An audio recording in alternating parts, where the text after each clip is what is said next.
Hey there, it's YoBo. Welcome to day. Welcome to day. I don't know. Day 270 something of life according to YoBo. No mess, no stress, no BS. I had to calm myself down last night. I was in the bed, something was perturbing me, and I said, you know what, YoBo, you can't be living a lie. You the main one talking about you live a life with no mess, no stress, and no BS. So, homegirl, you just gonna have to let this go.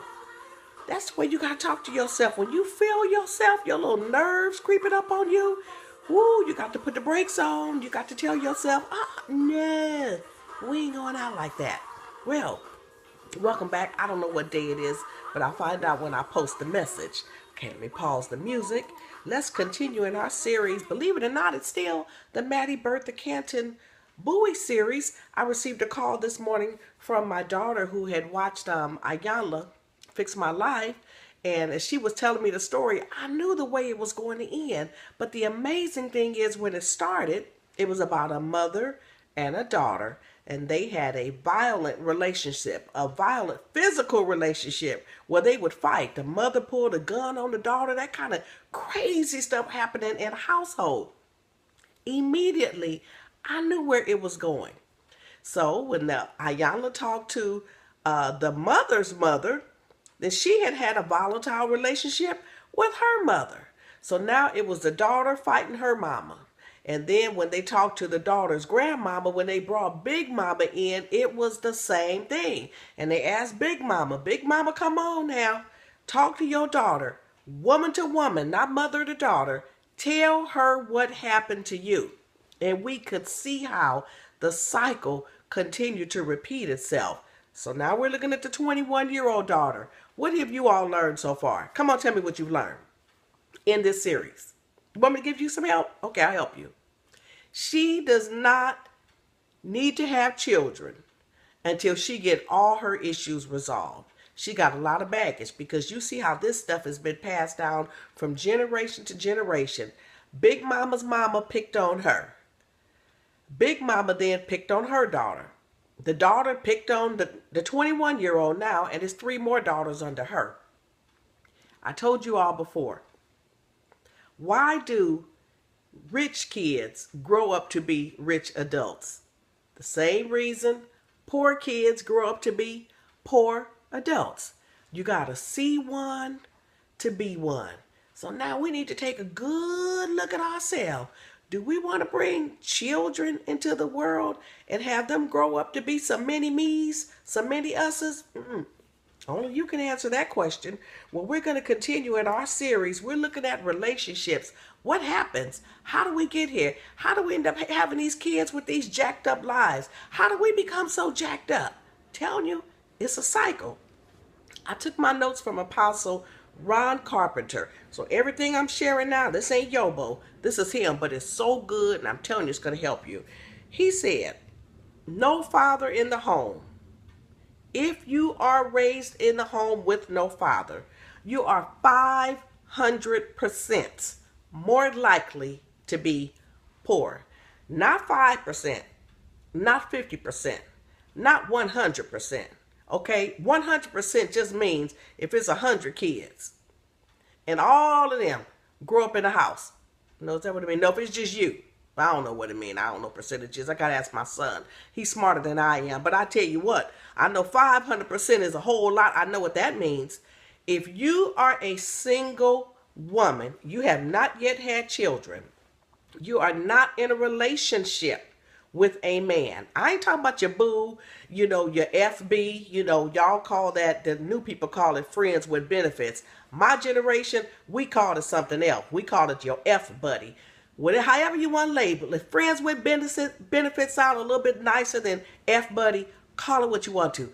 But you don't need to be having children with old boy if you are not in a committed relationship. And by that I mean a relationship where he has committed to be in the life of this child. You don't want to bring, no, don't do it. No, don't do it. You don't want to bring no children into the world. No.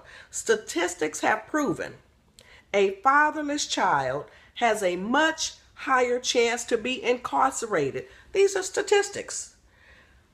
Incarcerated on substance abuse and having children out of wedlock. All because the child grew up fatherless. Some of us who were fatherless, we don't have no control over that. We have total control on what we do. If we bring fatherless children into the world, sometimes we just don't know. YoBo telling you, so you don't have that excuse anymore, okay, sugar?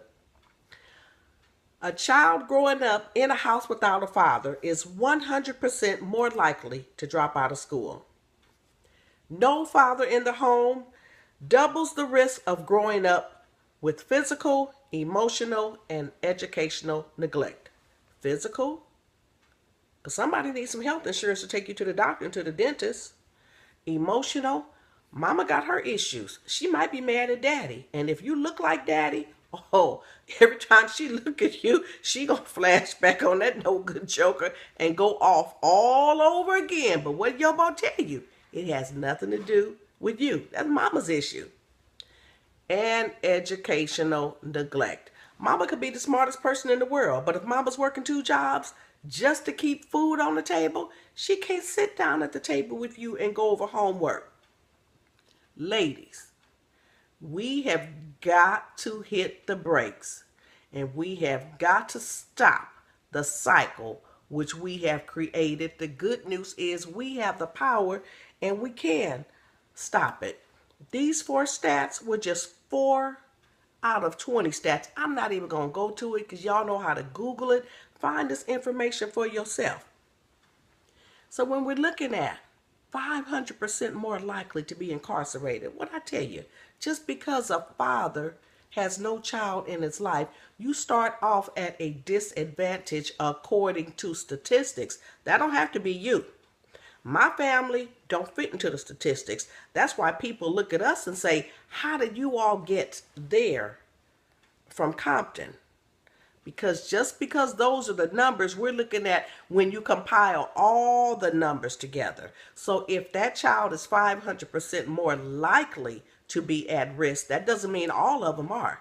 But if you're a single parent, knowing these numbers, it behooves you to get your children involved in some activities or to spend some time with them or move them someplace. Do whatever you have to do so that they don't become a victim of what these statistics are telling us that are most likely to happen if there is no father in the house. Ladies, I know y'all doing the best you can because we weren't built to be the mother and the father. You see something to say, I'm the mama and the daddy. You crazy. You can't be the mama and the daddy. That's impossible. We're women. We're not men. We are nurturers. We love the child. We coddle the child. We make sure everything is better. The father is the disciplinarian. He don't feel sorry for you. When daddy puts you on a punishment, you on a punishment. The man have no emotions unless it's 11:30, okay? And all the lights are out. That's when their emotions kick in. But when it comes to your children's feelings, and when a man says no, a man means no. That's exactly what he means. And YoBo gonna stop right here because I'm almost at 9 minutes. But I want you to just replay this message. Listen to it again because I want you to understand. A lot of times we are just victims of a cycle into which we have been born. But there's help for us. Once we know where we're going wrong, we just don't go down that street. If you tell me everybody that drive down this street gets shot, I ain't driving down the street. So now all I'm doing is giving you a heads up on what could possibly happen. Knowing what you know, take this information, run with it. Just like I'm going to run with it when I'm not driving down that street. All right, y'all. Life according to YoBo. I'll post the correct day. Come back tomorrow. Find me on YouTube, Facebook, and Twitter. Bye-bye.